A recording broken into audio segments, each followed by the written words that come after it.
What is up, my lovely people? Ashley here, and I am back with another video today. I'm going to be walking you through how I created this house frame kids desk. Let's do it.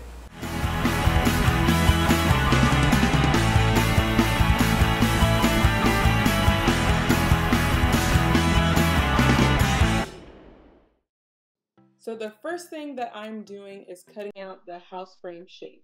I'm using my rear handle circular saw by Makita, and I love this saw. It cuts really well, and I'm just cutting that triangle out. Once I cut that house frame backing out, I am using my Kreg jig now to make pocket holes around the house shape backing. Now, as you can see, I'm just going around all the sides, both right and left side, and then the top triangle sides. The only side that I don't put pocket holes on is the bottom side. If you don't have a Kreg jig, I would highly recommend it for this project. I'm using pocket holes all throughout, so I definitely recommend it. I use it on a ton of my projects, so if you don't have it, go get it.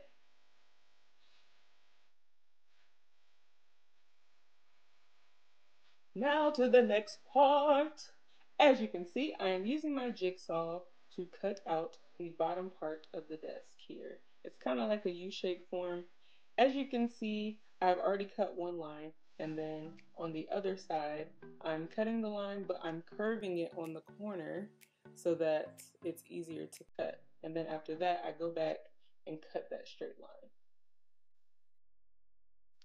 Once that bottom piece is all cut out, now I am using my 90-degree angle clamps, shout out to Kreg for these, to attach the bottom shelf to the house frame.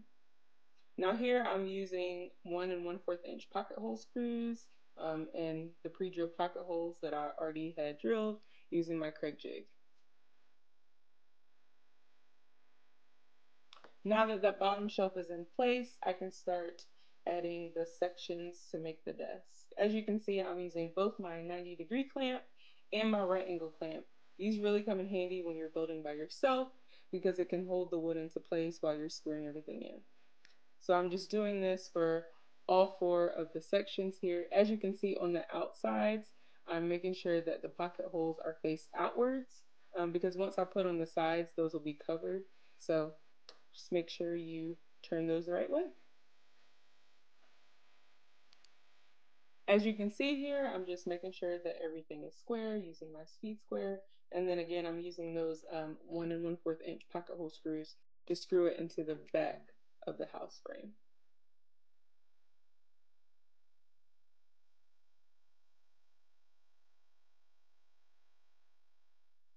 Now, I made a little oopsie here, so don't be like me. Don't make the same mistake I did. I forgot to drill in pocket holes facing upward to attach the top piece. So here I'm using my R3 Kreg jig, which as you can see is definitely coming in handy to drill those holes in so I can attach the top.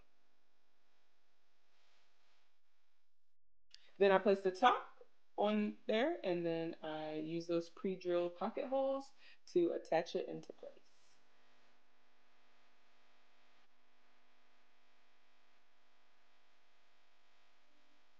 Now I didn't show this, but on the bottom of the top shelf, I actually drilled pocket holes on the bottom so that I can attach that top shelf to the back of the house frame, just to make sure everything is good and secure.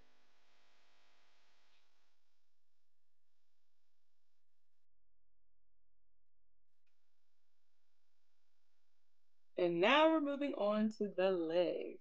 So to cut out the holes for my legs, I'm using my Ryobi jigsaw, as you can see. First, I cut the 2 lines on the outside, and then I started another line and started curving the jigsaw. This is to make it easier because when you're using a jigsaw, you don't want to turn it too hard because the jigsaw will either stop or vibrate very hard and it's not good. So just make sure you're taking your time. And for the inner circle, make sure you drill a hole with your drill and then you can start cutting. As you can see here, I was going for a different design, but it didn't work out. So yeah, let's not talk about that. Here I'm using my circular saw to cut that 45-degree angle, so when I lay it on the house frame, everything is even and the top will be able to lay evenly on the top of those sides there. And here I'm just attaching the sides to the house frame using those pre-drilled pocket holes, and also my right angle clamp again, making another appearance, and using those same pocket hole screws. Once I attach it to the back, I go through the desk opening and then screw in screws to make sure that it's secured down to the side. Then I add a piece on the back to make sure that the legs just have that extra support. Now this is where it gets interesting. So I was really happy with the way that the desk was coming out, but I knew that I wanted to add something to it. So I decided to add some decorative trim, as you can see here. To secure the trim, I'm just using glue and brad nails, securing it down with my brad nailer. I didn't really have a set design in mind. I just kind of, went with it here. As you can see, I had already nailed the trim down just to see how it would look. So that's why those nail holes are there. But when you're doing your trim, just make sure you measure each piece, mark it, cut, and then put it into place. I don't know if you can see it here, but the top pieces I had to cut at a 45-degree angle, just because we're going to be putting that top on the house frame, so you want to make sure that that lays evenly. So if you have any pieces that are going to be at the top, you're going to have to slant that at 45 degrees to make sure that everything is nice and right.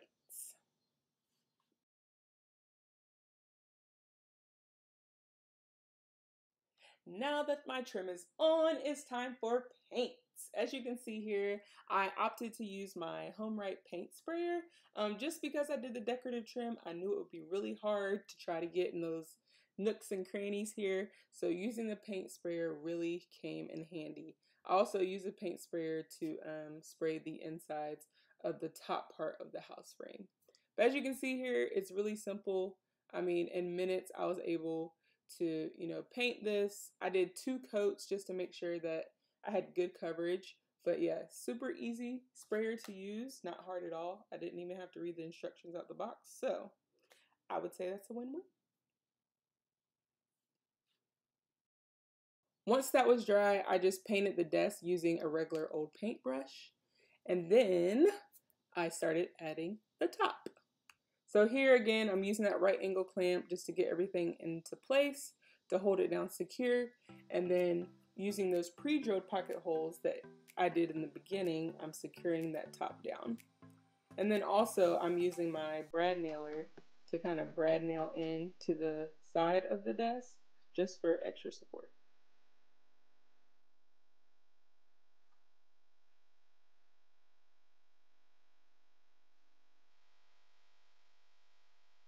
Now, are you ready for the fun part? So, I wanted to do some cool decorative trim on the house frame desk, and I really wanted to use Live Edge, but I didn't want to use Live Edge money.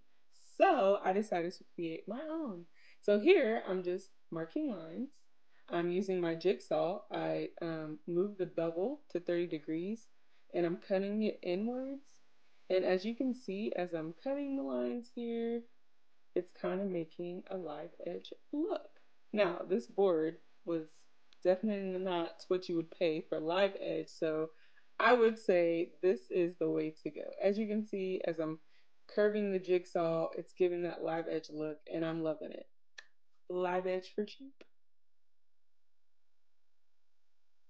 Once I cut the live edge kind of pattern out, I'm just using my sander to kind of buff the board, get any, rough spots out of there. And then I do the same thing for my second board.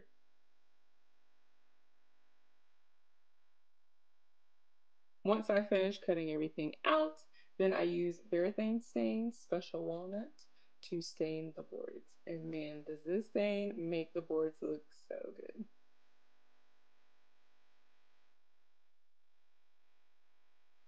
Once the boards were all stained, I used my Ryobi brad nailer and some brad nails to secure it down to the house frame. As you can see in the middle, I cut the boards at 45-degree angle just so that when I put them up together onto the house frame, they would fit perfectly. And man, I must say, I really love the live edge look.